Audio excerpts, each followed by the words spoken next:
Tell me if this story sounds familiar. You see an ad for a new hair growth product. The ad has science-backed ingredients, doctor's endorsements, and even a clinical study, one from the company to prove that their product actually regrows hair. Sounds great? You're sold. You buy the product, you use it exactly as advertised. Then 6 months later, you catch your reflection in the mirror. You're still losing hair, and it seems like your real-world results are at odds with that company's study results. Maybe it's just you. Then a new ad catches your attention, a new product with a new clinical study. So you jump ship. You try that product exactly as advertised. But then 6 months later, history repeats itself.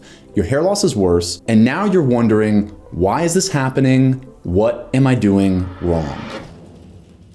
You're not doing anything wrong. What if I told you that in the hair loss industry, the phrase science-backed no longer means anything? What if I told you those clinical studies, they're fundamentally flawed, doctors know it, and that because of a broad legal definition of hair loss and hair growth, this sort of deception is 100% legal and there's nothing that you can do about it. In this video, I'm going to prove to you that everything that I just said is true. I'm going to give you dozens of examples from studies and companies you've heard of with products and ingredients that are on your newsfeed.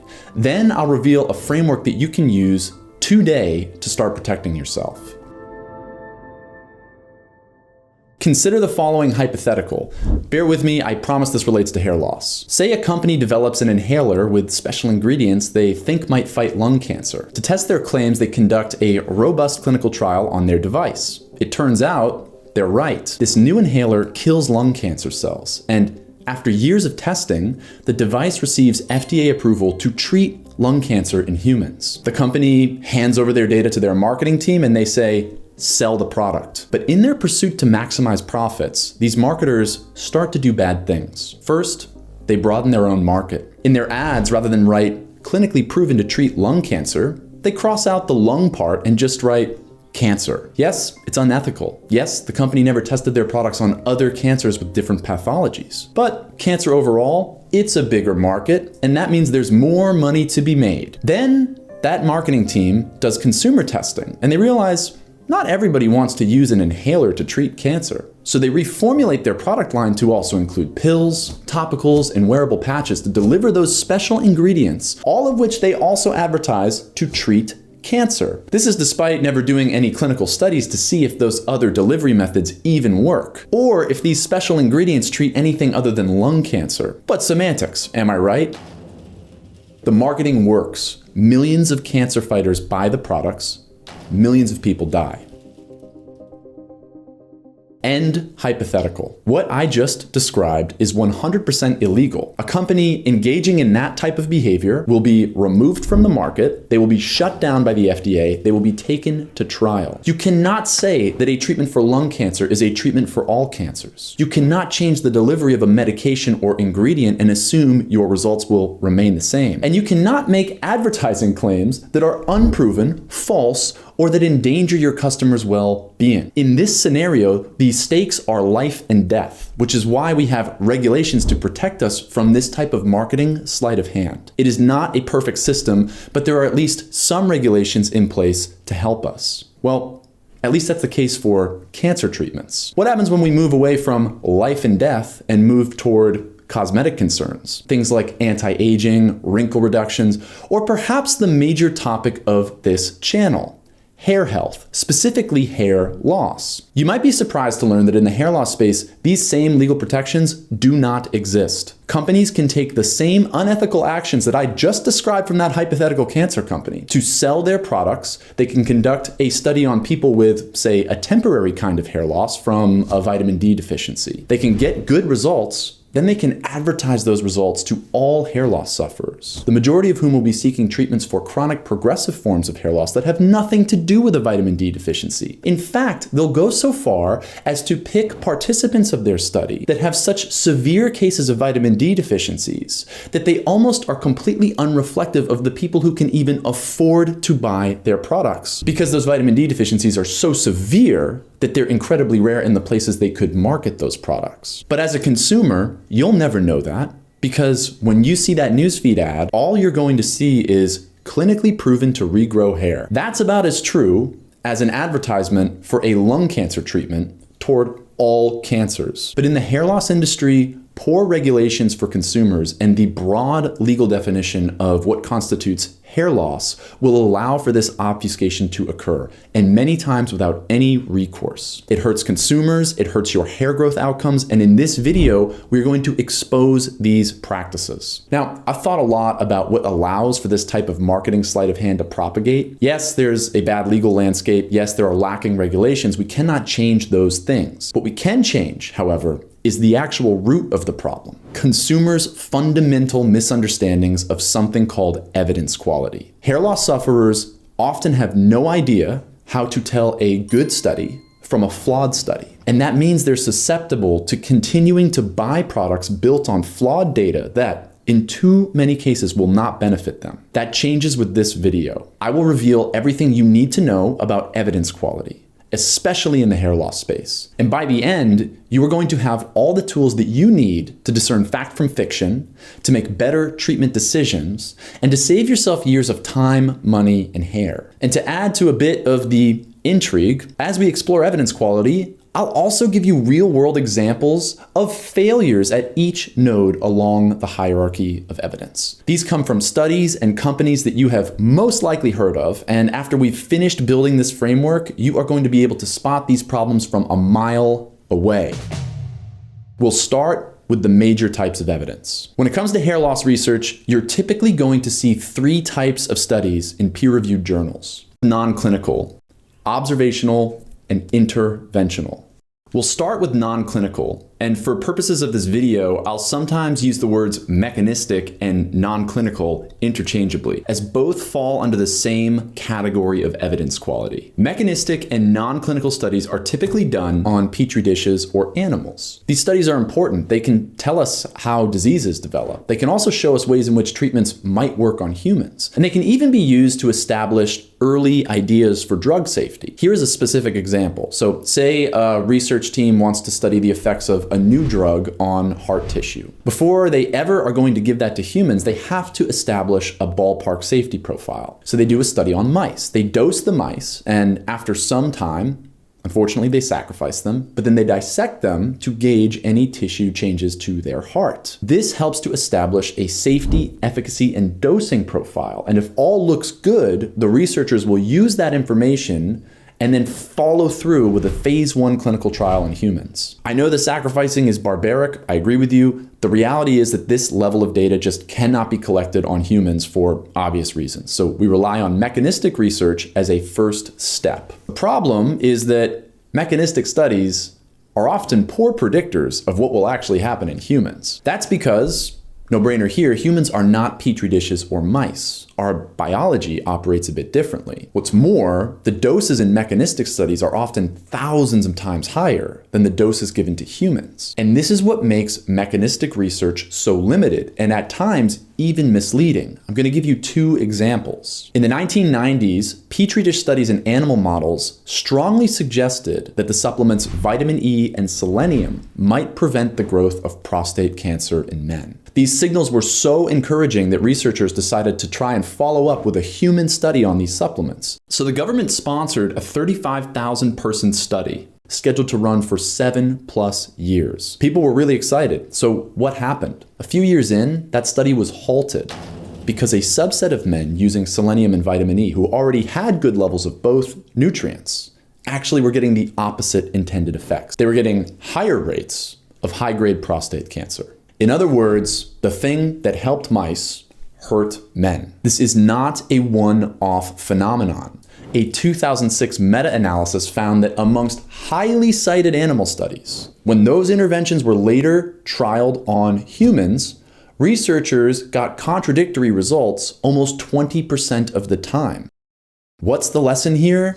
We can't use mechanistic studies to make treatment decisions in humans or ourselves. In many cases, something will go wrong. In some cases, you could hurt yourself. And yet, this is exactly what so many people do, accidentally or not, in the hair loss industry. I mean, hair loss forums are overridden with people trying obscure hair loss interventions, and then often justifying those obscure interventions with mechanistic studies. Here is an example on Reddit about reishi mushroom extract. But we just learned that this petri dish study, it rarely is going to translate to humans. In fact, there's a great distance to cover here between a petri dish, to a mouse, to a primate, to a human with the hair loss type that you're trying to reverse.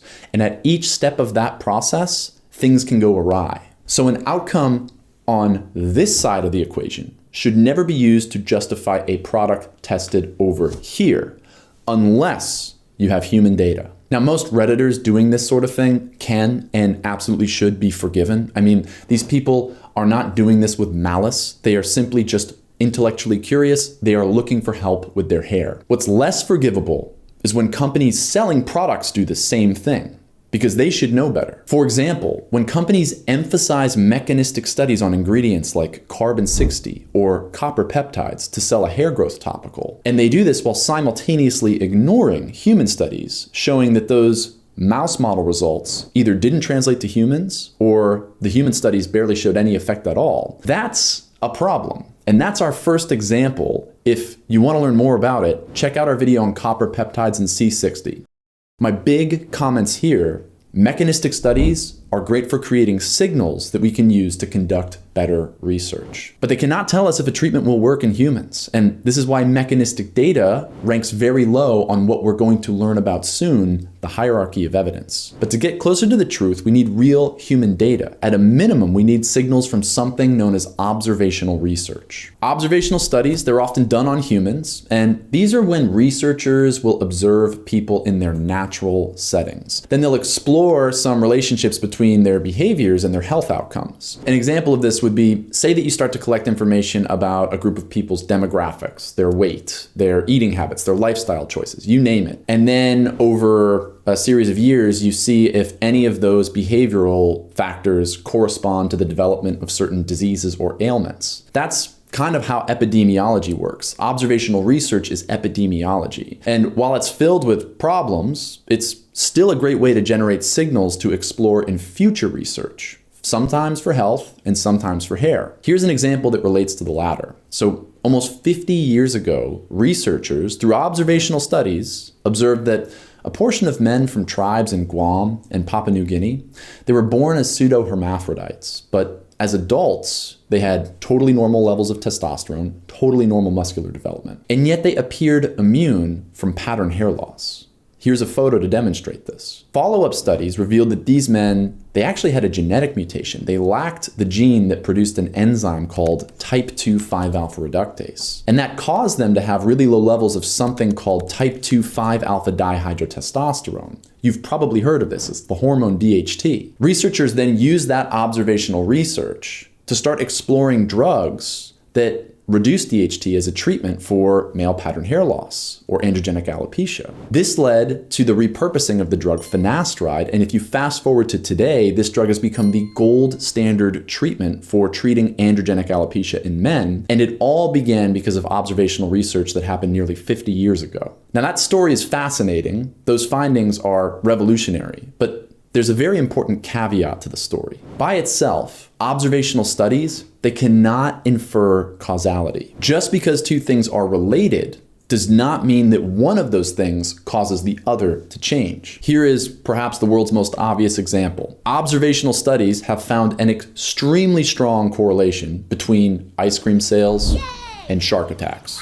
Ice cream sales do not cause shark attacks. There is a confounding variable here. It's hot weather. That's what causes people to go out and buy ice cream. That's what causes people to go out and go swimming in the ocean. And that's the problem with observational research. By itself, it cannot be used to tease out cause and effect. Rather, the observations have to be further explored by another kind of data. And yet, unfortunately, this does not stop companies from finding people, even dermatologists, to confuse observational data with causal data, all in an effort to sell you hair growth products. For example, I recently Googled foods linked to hair loss. The top article is from the shampoo juggernaut Pantene. And their article conveniently replaces the word linked, which is what I typed, with the word cause, which is the word they say. When I click into the article, I see that it's written and reviewed by this medical professional. And the argument that she makes to claim dairy causes hair loss is as follows. Step number 1, dairy contains fat.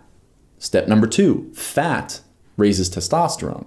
Step number 3, high testosterone is a reason for hair loss. This is what I would consider an observational logic salad. The paragraph connects a series of conclusions via the transitive property without including any references on whether A, those observations are true, or B, if they hold up in higher quality studies, or if the first observation is connected to the last observation. So let's do that for this person. The reality is that observational studies suggest this isn't true, that dairy consumption is not linked to changes in testosterone.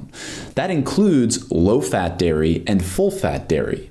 There's even an interventional study, we'll get to that in a minute, showing the opposite effect, that consuming full-fat dairy might actually decrease levels of testosterone in men. So in my opinion, this article isn't just confusing correlation for causation, but they're jumping from point A to point B, but the jump is just flat out wrong. Now is a good time to remind you this article is medically reviewed, #1 on this page, and used to attract people to the Pantene hair care line. And yet their medical reviewer has made a classical observational faux pas. They're assuming correlation equals causation. And as I mentioned earlier, there's no recourse for this. Companies will dumb down their article language because they know simple language ranks better. They do this at the expense of accuracy. Then they get rewarded for it. And as a consumer, this is what you're up against. In any case, observational research does rank higher on this hierarchy of evidence than mechanistic research. But by itself, again, observations cannot infer causality. If you really want to tease out cause and effect, you need a different type of research. You need an interventional study. And when it comes to selecting hair loss treatments, interventional studies, these really are the only things that we want to be considering. Interventional studies are designed prospectively. They don't observe behavioral patterns in the past. They look forward into the future. They have a group of people who start a treatment, and then they observe what happens to those people over time as they use the treatment. In this case, it's what happens to their hair. Does it thicken? Does it get worse? Do the ratios of the growing hairs to the shedding hairs change at all? We're going to get into all of that in a few minutes. For now, all you need to know is there are 3 kinds of evidence in the hair loss world: mechanistic, observational, interventional. But it's that last one we should care most about, because that last one is actually going to tell us what's growing our hair and what isn't. Now, let's visit a topic we briefly mentioned earlier, the hierarchy of evidence. This is a pyramid that helps us rank all of the study types we just discussed, from the worst study types to the best study types, from the most biased to the least biased, from the least likely to produce a real-world result to the most likely to produce a real-world result. The further up you go on the pyramid, the more likely it is that the study results you're reading are going to match your real-world experience trying that product. No shocker here, Petri dish studies, animal studies, they sit toward the bottom of the pyramid. These typically don't translate well to humans. They're routinely unreliable. Observational studies are also low. They sit in the middle. They give us signals for future research. They do not infer causality. Interventional studies sit toward the top. And if you want to put this pyramid into practice, here is a great rule of thumb. The higher up you climb on the pyramid, the more likely it is that the study results you're reading will match your real-world experience trying that product. The lower you are, the less likely it is that the study results you're reading are going to match your real-world experience. Put bluntly, Petri dish studies showing reishi mushroom lowers DHT, that's not compelling enough evidence to invest $50 a month on a reishi mushroom supplement in hopes of hair growth. But an interventional study showing the same results might actually be. The only problem is that interventional study doesn't exist. It still doesn't stop companies from exploiting your misunderstandings of evidence quality to claim otherwise. Here's an example of that, written again by another MD. Now, say you're a savvy consumer. You only buy hair growth products supported at a minimum by interventional studies. Does this mean that you're safe from deception and you're most likely to get results? Absolutely not. Interventional studies, unfortunately, they are just the starting point for avoiding the icebergs of inaccuracy that I just mentioned with mechanistic and observational data. I can assure you there are plenty of ways to cheat an interventional study. I'm going to prove it to you in the next few minutes, and with studies that you've probably heard about from companies that you've seen on your newsfeed.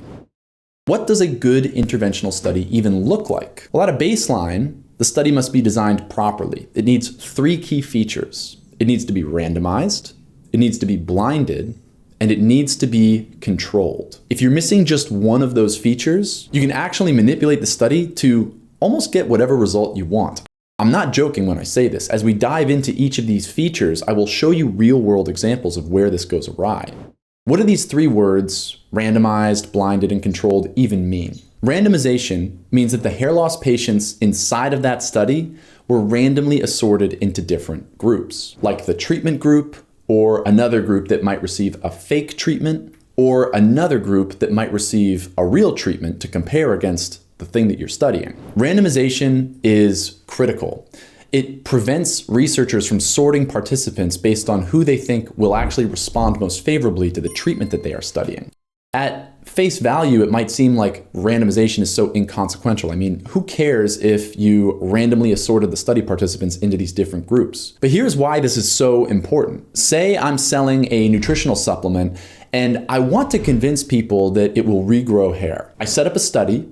I find a bunch of people to test my supplement on, but for half the people that I find, I make sure that they just stopped using the hair loss drug minoxidil, and preferably in the last 10 days. Then I put all the people who just quit minoxidil into my placebo group. That's the group who thinks they're getting my supplement, but really they're just getting a sugar pill. I do this because I know in about 2 or 3 months' time, those people who recently quit minoxidil, they're going to start shedding a lot of hair. And this is due to a phenomenon known as telogen effluvium induced from treatment withdrawal. So, at least temporarily, that placebo group's hair counts are going to take a massive nosedive. Then, I find other people who have never actually tried any hair loss treatment, and I give those people my supplement. Now, even if my supplement does nothing at all, and the people in my treatment group still continue to lose hair at a very slow rate, I know that they are most likely to be way better off than my placebo group,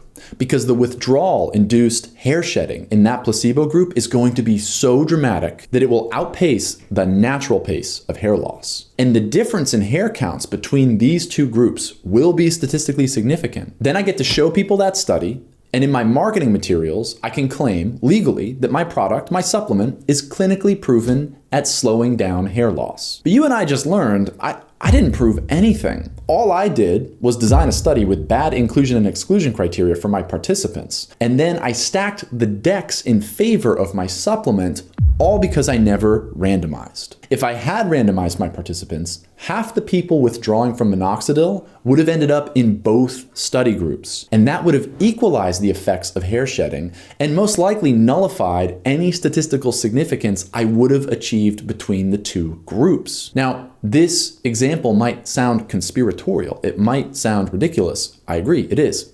It's also real. It's our latest example that I wanted to give you. Now, there is a supplement that my team and I reviewed that is supported by a study designed exactly like this. No randomization and inclusion criteria that allowed for people to withdraw from treatments like minoxidil just 10 days prior to joining the study. Now, it doesn't mean that the researchers did what I just asserted, but because there was no randomization in the study, we cannot take that possibility off the table. This is why randomization is so important. And that's just the first criteria that needs to be met in an interventional study. The second is that the study must be blinded. Blinded means that the investigators or the participants preferably both. They have no idea who's receiving the treatment and who's receiving a sugar pill. Why is that important? Well, on the participant side of things, people who know that they're receiving a treatment, they often start to think a little more positively about that treatment, and that positivity can actually produce good results.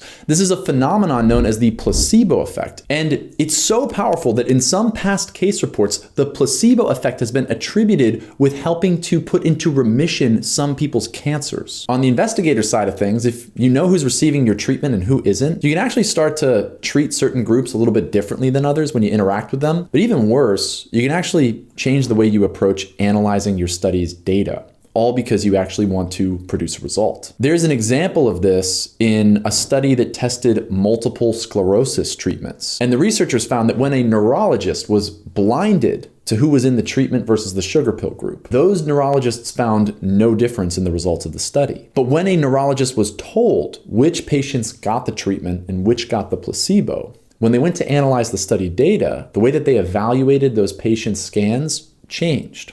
All of a sudden, the treatment group was more effective than the placebo group. Same patient data, blinded versus unblinded. Now, this phenomenon can happen in hair loss researchers too. If the investigators are not properly blinded, they might change the statistical tools that they use in their analysis. They might change the way that they analyze study photos. They might change the way that they count hairs, all in favor of getting results. The third variable of importance is controlled. Controlled studies basically mean that the researchers included a treatment group, but they also included another group to compare those results against, usually in the form of a placebo group. Think somebody who gets a sugar pill or a sham device that doesn't work, something that makes those people think they're receiving a treatment, but they're not. And then typically the best designed studies will also have a third group, a treatment control group. And that's a group that is actually using some sort of FDA-approved treatment option. This allows you to discern the effects of your treatment against a fake treatment, and then also how effective that novel treatment is against consumers' alternative options. So an example of a really good design study in this respect was one on the drug cetipeprine. It included the treatment group, a control group, and then a treatment control with finasteride. That study showed that that drug did not improve hair counts versus placebo, or definitely not versus treatment. In hair loss studies, control groups are critical, and for at least 3 reasons. The first we've actually already mentioned, the placebo effect. Control groups will help with this because if each group believes equally that they're getting the treatment, and if this belief happens to positively influence their hair outcomes, then for the real treatment group to prove effective, it needs to do even better than the lift seen in the control group from the placebo effect. This doesn't always happen. Now, say that the control group is missing. Now, say that a research group might look at the test results from baseline to the end of 6 months and say, wow, this treatment group looks like they saw a great statistical improvement to hair counts. Without a placebo group, they never would have known if most or all of that lift was from the placebo effect. So, what is an example of a study that doesn't have a control group? I'll pick on myself here. One of our studies from 2019, it was a cross-sectional survey on people trying specific massage techniques for over a period of 1 month to 4 years. The study design was really limited. So at best, the results are just a signal for us to ask, is this worth further investigating? And that's basically what our study showed. People reported positive perceptions on their hair outcomes. They also submitted some before and after photos. But again, this study did not show an effect versus a placebo group or even a treatment control group. And that means that it's going to rank really low on the hierarchy of evidence. And that's why in every interview that I've ever done where I'm asked about that study, I emphasize its limitations in both the design and the results interpretation. Again, we cannot discern if those results were from the placebo effect or a true treatment outcome. And that's an issue. To also be clear, I don't think it's an issue to conduct preliminary research like this. I also don't see an issue in talking about it, but if you do decide to talk about it, I personally think that it is critical to contextualize that research finding within its own evidence quality. Too many companies are conducting preliminary research of this type but then marketing their results to say that their product is an alternative to minoxidil. Without a placebo, without a treatment control, you absolutely cannot make those claims. We've got more examples of this coming up. Now, there's another reason why control groups are important. It has to do with the seasonality of our hair cycle. Throughout the year, our hair will cycle through periods of accelerated shedding and accelerated growth. In the northern hemisphere, lots of that shedding tends to happen in July and August, and the effects can reduce our overall hair density by about 5 to 10%. This is what's known as seasonal shedding, and it's a subclinical form of telogen effluvium. It's driven by things that we have a hard time controlling. Think UV radiation from sunlight exposure, or changes to our circadian rhythm because the days get longer than shorter. If you haven't already guessed, this cyclical change to our hair counts poses a huge problem when conducting hair loss research spanning less than a year. For instance, say you're conducting a study in North America and say you start a treatment intervention right before the beginning of that period where people are going to go through a big seasonal shed. You start the treatment, a couple months later, you see no changes to hair counts. But in this case, your study result might actually be a false negative, all because of the hair cycle seasonality. You started your study in June. In July and August, your participants were supposed to go through a big shed, but they didn't. That flat result might mean something good. Conversely, if you start your study in August, your hair counts are likely going to start recovering through wintertime because of the seasonality of the hair cycle. So when you start your study in August and you end it in winter, you're actually more likely to see an improvement in hair counts even if your treatment is not doing anything at all. And in this case, a bad treatment can get written as a false positive. This is all due, again, to the seasonality of our hair cycle. So what's an example of a hair loss study that produced results but without a control group that might be subjective to seasonality? In my opinion, Bratzu lotion. This product is now called Trinov, and 5 years ago, people on hair loss forums were super excited about this breakthrough hair growth topical invented by an esteemed scientist from Italy. People were under the impression that this product would completely stop hair loss and regrow miniaturized hairs, partly because that's what the inventor said it would do in an interview. When the study finally came out, it ran just 6 months, showed no changes to hair thickness, and because it didn't have a control group, we couldn't tell if the hair loss stabilization in that study was a function of the product itself or the seasonality of the hair cycle. Remember, with a 6-month study window, there are equal odds of your result being a false negative or a false positive. So let's recap. We have mechanistic, observational, interventional data. When it comes to selecting hair loss treatments, interventional is what we should value most. And well-designed interventional studies need to be randomized, they need to be blinded, and they need to be controlled. Otherwise, if just one of those levers is out of whack, it is very easy to manipulate study outcomes, produce false positives, and make it impossible to interpret meaning from the results. So say that you do all of these things right. You design a hair loss study that's randomized, blinded, controlled. Does that mean that the product that you're testing, if it gets good results, will be legitimate? Absolutely not. This study design is just the starting point for what we really need to begin to analyze a hair loss product. You can actually still have this study designed randomized, blinded, and controlled, but you can still manipulate the results into positive outcomes. One way to do this, you get creative with the way you start selecting your participants. Goes without saying, if you run a clinical study on your product, the people inside your study should probably reflect the real-world consumers of your product. In the world of hair loss, you want your study participants to have the same types of hair loss as the consumers you intend to sell the product to. Believe it or not, this doesn't always happen.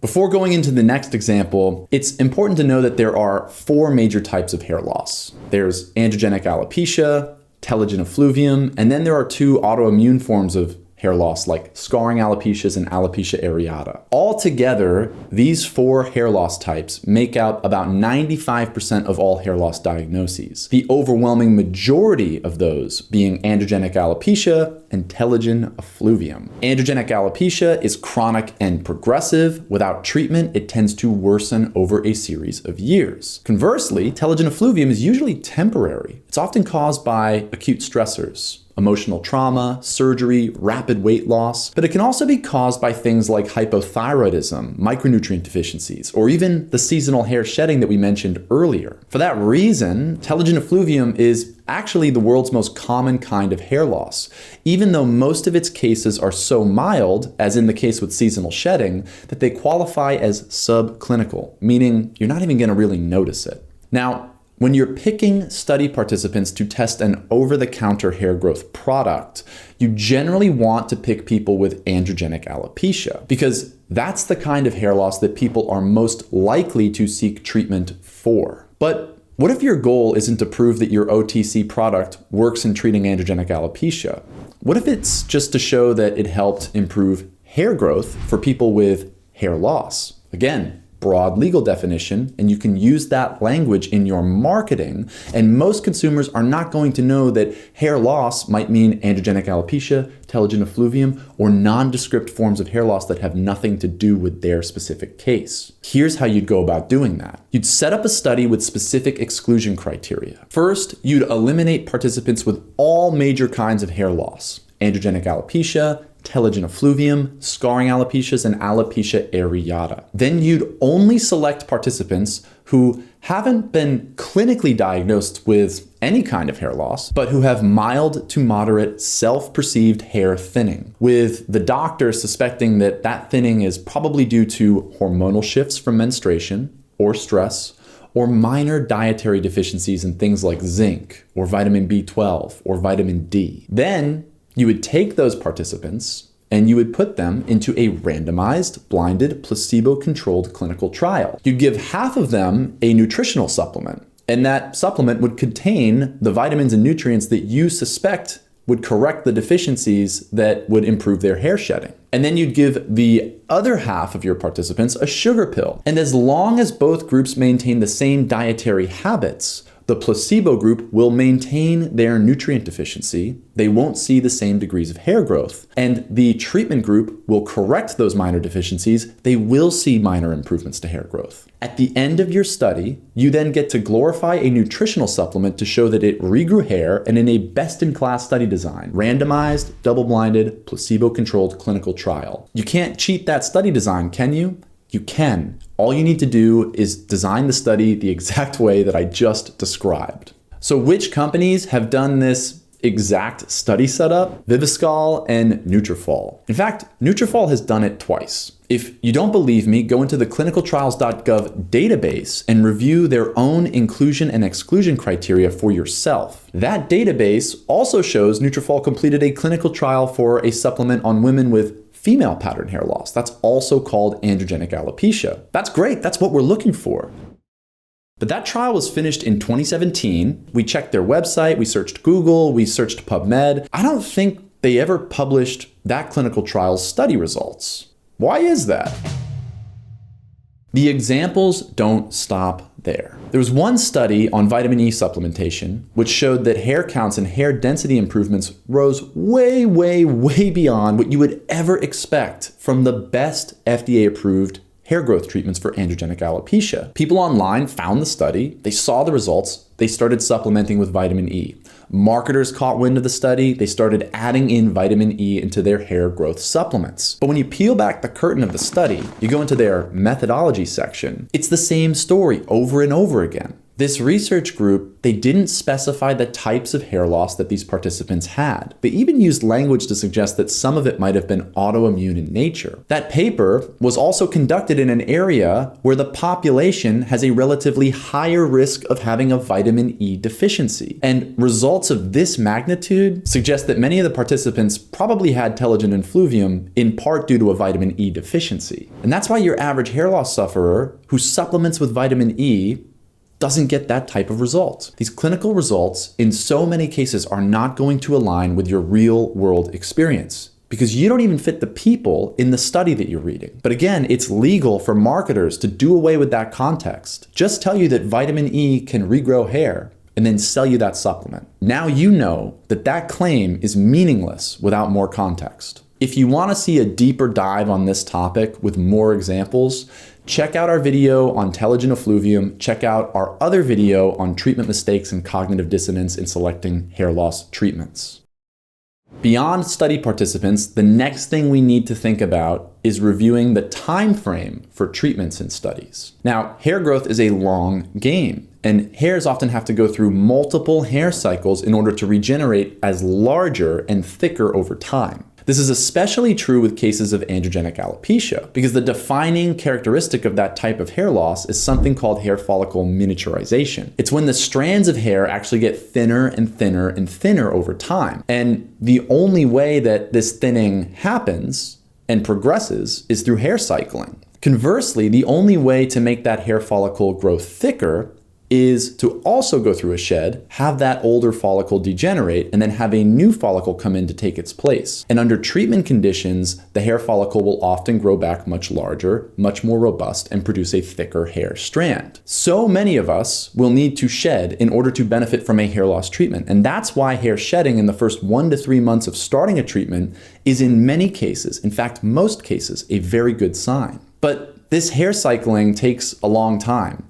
In androgenic alopecia, hair cycles can be as short as 2 to 6 months, but for people unaffected by hair loss, the hair cycle is actually closer to 2 to 7 years. For that reason, it often takes multiple years for the best FDA-approved hair growth treatments, like finasteride, to take their full effect. This is why quitting treatments too early is one of the biggest treatment mistakes we see all the time when people are trying to solve this problem. Unfortunately, a lot of companies conducting consumer studies, they're choosing really short study durations. And then they're publishing results that don't even come close to the timeframes we know are needed to establish treatment efficacy. One example is the company Revella. They advertise a consumer study on a trademarked molecule called proselenol.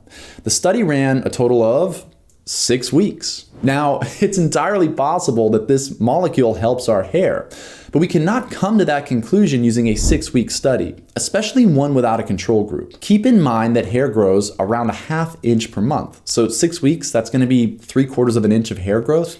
That's not nearly enough time to say that something regrows hair. Because with a study that short, hairs cannot even go through a single hair cycle. We don't even get to see if miniaturizing hairs resize as larger 6 months down the line, 12 months down the line. Yet, these facts didn't stop Revella from advertising their serum as an alternative to minoxidil, despite never having a treatment control of minoxidil in that consumer study. I am not a lawyer, but in my opinion, that borders on a truth in advertising violation. In the case of Revella, they appear to have been rewarded for those claims to the tune of about a $76 million buyout, not even a few years after starting the company. Again, this is the environment that consumers are up against. And those are the rewards waiting for companies that do stuff like this. Now, beyond having a randomized, blinded, controlled clinical trial, beyond picking participants reflective of your consumers, beyond picking realistic study durations, the next thing that you need to pick right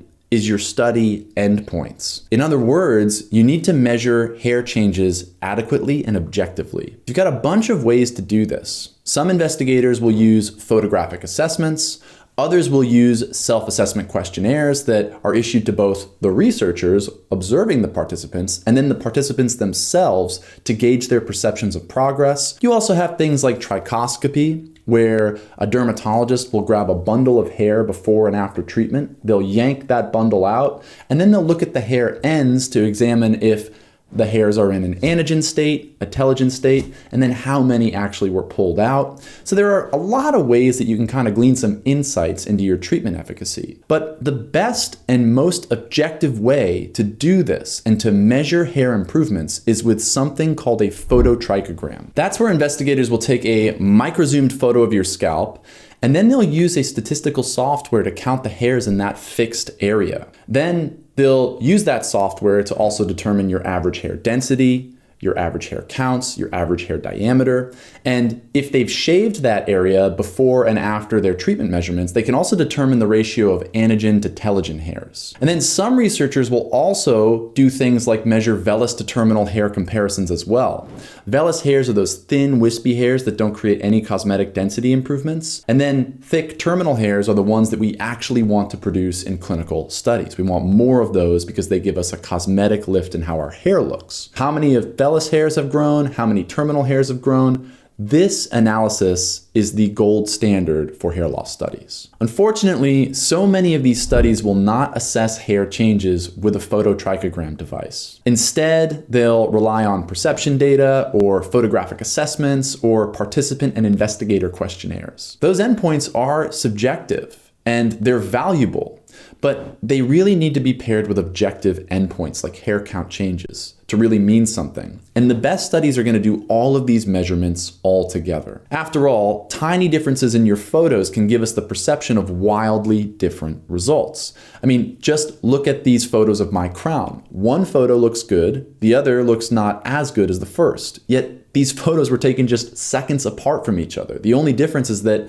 in the latter photo, I slightly tilted my head. And even if a study uses a phototrichogram, you still need to look at how they present their results. So say these researchers claim a 20% increase in hair counts. Are they talking about total hair counts or terminal hair counts? If it's terminal hair, great. That study result is positive.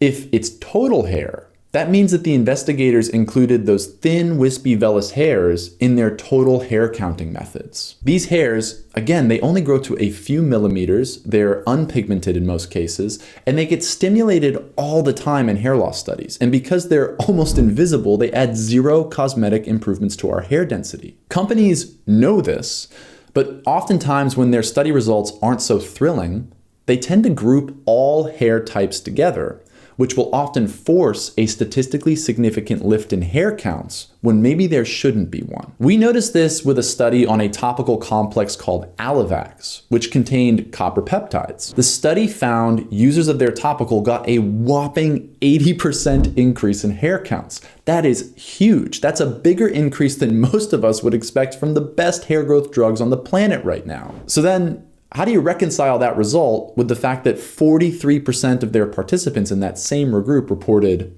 poor results? Probably because that increase is coming predominantly from vellus hairs, not terminal hairs. Again, this doesn't stop companies from selling copper peptides or citing that study or making marketing claims like this. That statement is just so patently false, and yet look where it sits on that search page.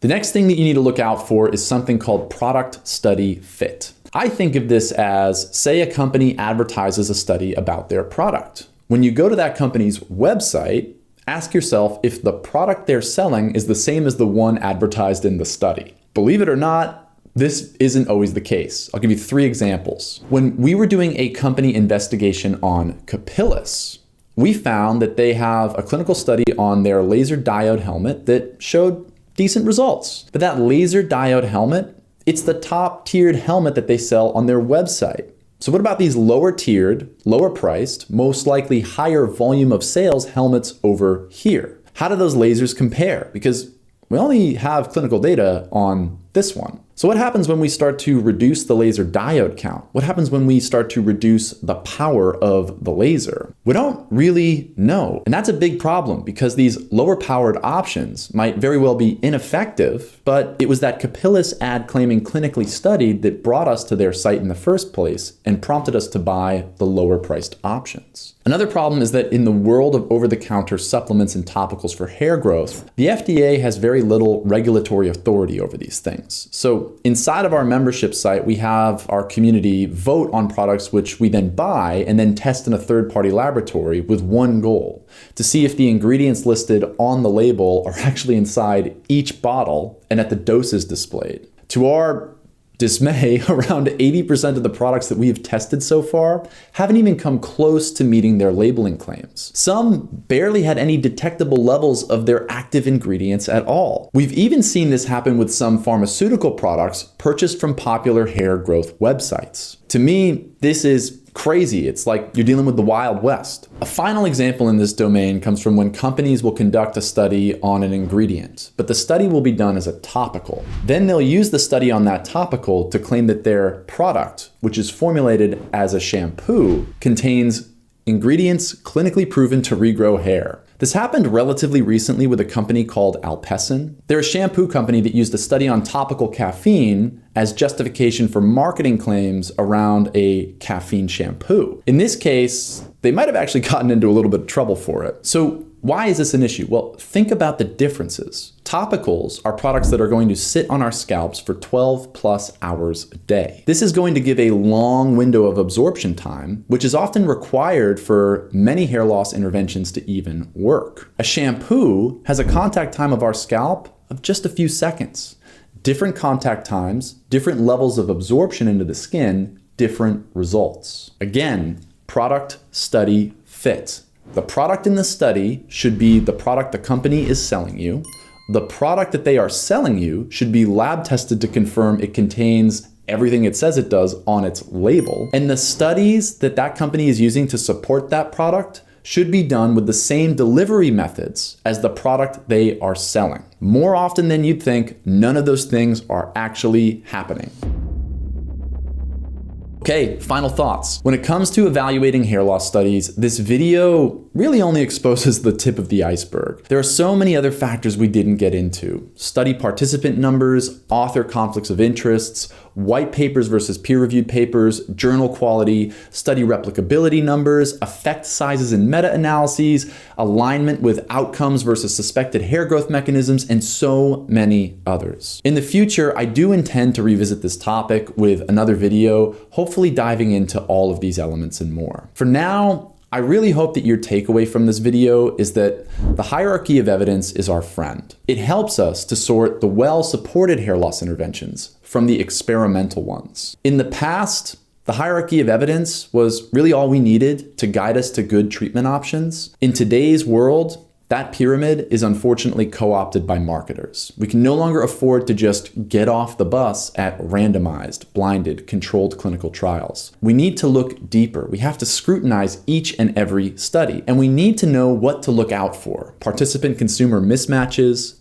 short treatment durations, biased hair counting methodologies, misalignment between the studied product versus the marketed product, and everything else we've mentioned in this video. Because if just one of these variables is off, the results of the entire study are up for questioning. Now, some people will watch this video and claim that I am setting too high a bar for hair loss studies, a bar that only pharmaceutical companies can afford to jump over. Please know that I'm not doing this. It's no more costly to run a well-designed clinical study than it was to run the clinical trials for Alavax, Viviscal, Nutrafol, Revella, and the others we mentioned in this video. In some cases, all that was required to turn those studies from bad to great is just changing the inclusion criteria of the participants to accept people who actually have one of the 4 major hair loss types. I'm also not one to outright dismiss a natural approach to hair growth. Rather, what I care about most is that if somebody takes that route, they understand where those interventions fall on this hierarchy. And if they choose to try them, they need to know that when you go lower on that hierarchy of evidence, there can be a higher likelihood of a discrepancy between your personal results versus the study results that you're trying to replicate. For more information on this, go check out our video about the variability of balding speeds and why this should help to select your treatment options. Finally, keep in mind that I have also published some studies that rank very low on the hierarchy of evidence. I do not take issue with people publishing or even discussing lower quality studies. What I care about is that that research is communicated to the consumer accurately, and that the key details of those studies are not omitted to make the intervention sound better than they actually are. If you ever watch any of my full-length interviews, not the clips that people hypercut that I have no control over, but the actual, full, unedited interviews, you will see that whenever I discuss lower quality studies, I always do so in the context of their evidence quality. And I generally will never even start to discuss them without first spending a ton of time talking about the high quality data supporting known causes of hair loss, FDA-approved treatment options, side effect mitigation strategies for pharmaceutical ingredients. And at that point, will I use those discussions as anchor points for discussions on hair loss topics that remain experimental. And also, all of the research that we do publish in these peer-reviewed journals, we make 100% free. You do not have to pay a dime to access the information. That is a huge distinction. It's also a distinction that some people tend to go out of their way to miss. That's all for today. So whenever you come across a new ad, a new Reddit post, you name it, about a new hair growth product, You can now use this video as a guide, as a framework on how to evaluate its evidence quality. In doing so, my hope is that you save tens of thousands of dollars in the long term, avoiding bad product purchases. We're going to have a lot more videos coming up. I look forward to reconnecting. Thank you for your time.